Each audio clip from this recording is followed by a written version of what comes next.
And I would say to all of you, if you're ever facing a decision in your life, this is kind of a good rule of thumb, because you always have to ask yourself, is this not right for me, or am I just useless and lazy?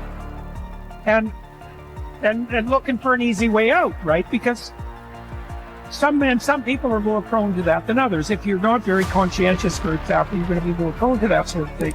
But it's good to keep yourself in check. And so maybe you're not doing very well in your job, and you think, well, I should either do a better job at my job, or maybe I should find a new job. And it's hard to do better at your job. And so then you might wonder if your decision to find a new job is just an escape. Do you have a better plan? If the answer is no, well, that's not a very good plan. But if the rule is you'll only escape to something equally or more difficult, or more challenging, let's say, then kind of check yourself against your own temptation. You will never win at the highest level until you can hold two competing ideas in your head. And here are the two ideas. Idea number one, this is going to take me 10 years. Idea number two, I'm going to make it happen today. And I'm going to ask myself every day, why didn't it happen today? What thing did I not do? What skill set am I missing? What am I going to have to do? What's the next massive leap forward? But it's going to take 10 years and only actually going to happen for me if I'm going all out every day, like it has to happen right now. I and other successful people wake up every day doing the same thing, fighting back against the distractions, the fears, the doubts. And we learn over time, we build into a habit to spend more time having control instead of more time being out of control. Every day is an opportunity for you to start taking control of your life. The first step. Don't be anxious. The second step. Concentrate on what you have to do. Fix your eyes on it. Remind yourself that your task is to be a good human being.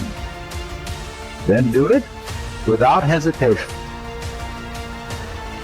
There are few people who have decided within themselves, I've got what it takes to make it. They're not afraid about tomorrow because of how they see themselves, because of what they feel that they deserve, because of what they feel that they can create for themselves. Because these people have decided, as they look at the future, as they look at themselves, there's a way. Where there's a will, there's a way for thee. You begin to create a way out of no way. And when you have that kind of consciousness, when you have that kind of spirit, nothing can stop you.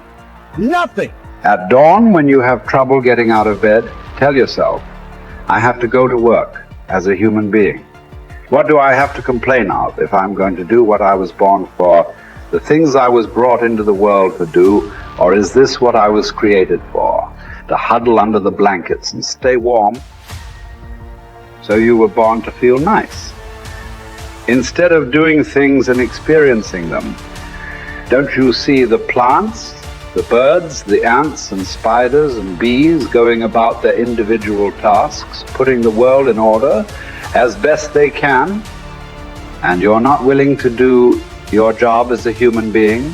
Why aren't you running to do what your nature demands?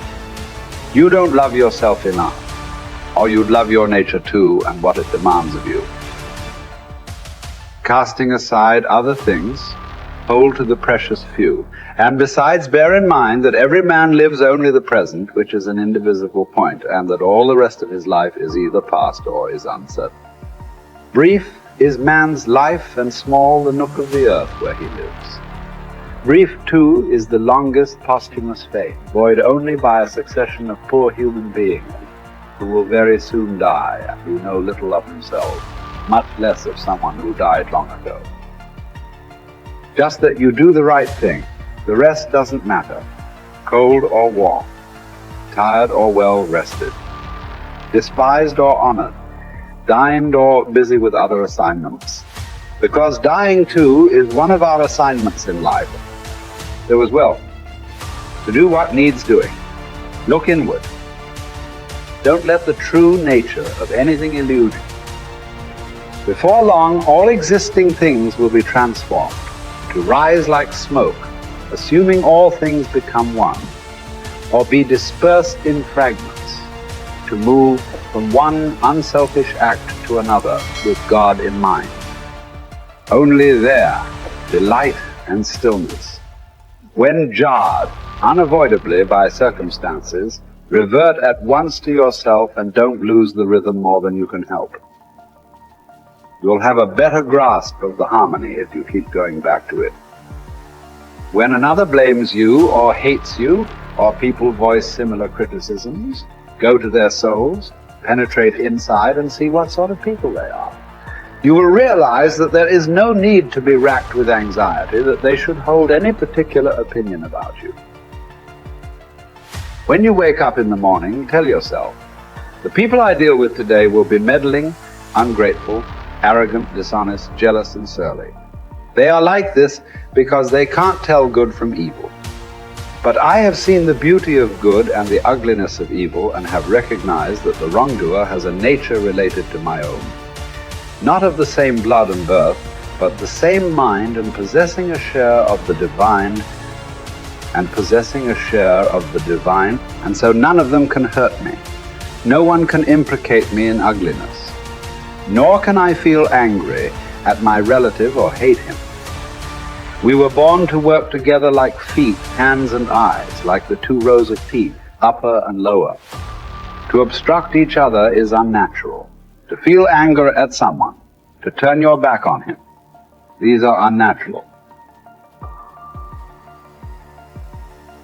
You want to begin to look out on your life and what you want for you. And I think that when we begin to focus in the area of what does it take for us to act, I think we can say events can inspire us to act at that particular event in his life. Circumstances.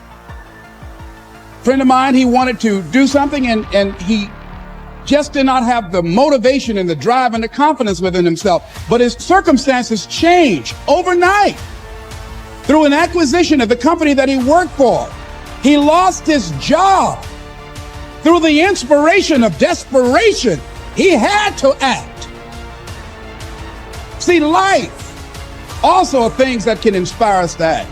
See, we don't have the courage, and that's what it takes, courage. It takes guts to do that which you know you need to do. If you don't have the courage to act, life many times will move on you and make you act. Life will whoop your butt so bad. You will be so miserable. You will catch so much hell. You say, yes, I will do it. What do you want me to do? Take me. A friend of mine said, I can't stop smoking. I can't stop smoking. Doctor said, Sam Axelrod, you have emphysema. Sam never picked up another cigarette and said, look at those stupid people smoking. Sam, you did it for 35 years. How can you talk about people? Well, I was different. I'm trying to help them. They don't have to do the same thing I did. But be compassionate, Sam. Isn't it interesting how quickly we forget? So I'm saying that look at something in your life. It might be just writing a letter to somebody to say thank you. It might be just to apologize to somebody. I had a confrontation in the Penobscot building with the security guard there. He responded to me what I perceived as a negative way, and he and I engaged in an argument. I did not like the way I handled that. I avoided going through the front door for a long time because I didn't want to face him. Finally, I decided to act, and I went up to him and said, I want to apologize to you for the way in which I handled this argument we had the other day. I was wrong. I hope you accept my apology. He said, I do. And I said, thank you very much. I felt relieved. Now, when you decide to act, it's not always going to be like that. A friend of mine did some work for me. It was below par, to say the least. I knew that this guy was capable of doing better work. I knew that he also had a fragile ego. So I was trying to think of what is the most sensitive way in which I can share this information with him. Because I wanted him to do my work over. I was going to pay him for what he did, but I needed my work done right. But I was afraid that I would hurt his feelings. So I was very, very meticulous in how I approached him. And I said, let me share this with you. You know I care about you and that you're a very talented and gifted person. And you and I both know that what you have given me is not a true reflection of your talents and abilities. And I'm saying, let's go back in the studio and do this again. And he said to me, I'm going to forget you ever said that. I was wiped out. He never spoke to me again. Now, when you decide to act, you're going to have some people like that. We're no longer friends. I lost sleep over that, ladies and gentlemen. I said, I can't believe that. I remember sitting up one night looking at the phone. I said, I gotta call him. He said, no. And I said, no, forget that. I called, man, look here, we've been knowing each other too long to allow this to come between us. He said, don't call me anymore, and hung up. And then I wanted to think about what can I do to make it up to him? And then something came to me, Les, what do you have to prove? See, many things we don't do is because of the fact we want people to like us. There's some necessary losses in life. When you decide acting in your best interest, you're going to lose some friends. Everybody's not going to approve of you. There's some people that won't like you. Who do you think you are? You're arrogant. What do you think you can do? You think you can get away with that? You're selfish. Thanks, I got that. It's my life. And so what I'm saying to you is that as you begin to look out on your life, this is challenging. This is not easy acting. So what are the things that we can begin to do to harness our will? Number one, you've got to bring it out and look at it. You've got to take the power out of it. You've got to expose it to the truth. And the truth is that it has no power over you. So write down something you want to act on, but for some reason that you've been holding back, and look at it. The next thing is, ask yourself the question, is it helping you to continue to put it off? If it's an asset for you to continue to procrastinate, then continue to do that. But if it's a liability for you, if it's causing you some mental and some emotional challenges, or perhaps a financial problem, look at that. Examine that for what it is. Next step, ask yourself, what's blocking you? What's preventing you from acting?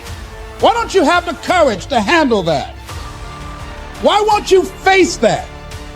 What are you running away from? What kind of avoidance behavior are you engaged in? Next is, what is the worst thing that can happen when you take action? So I looked at that and I said, what's the worst thing can happen when I tell him this? He can say, I don't like you. And he did.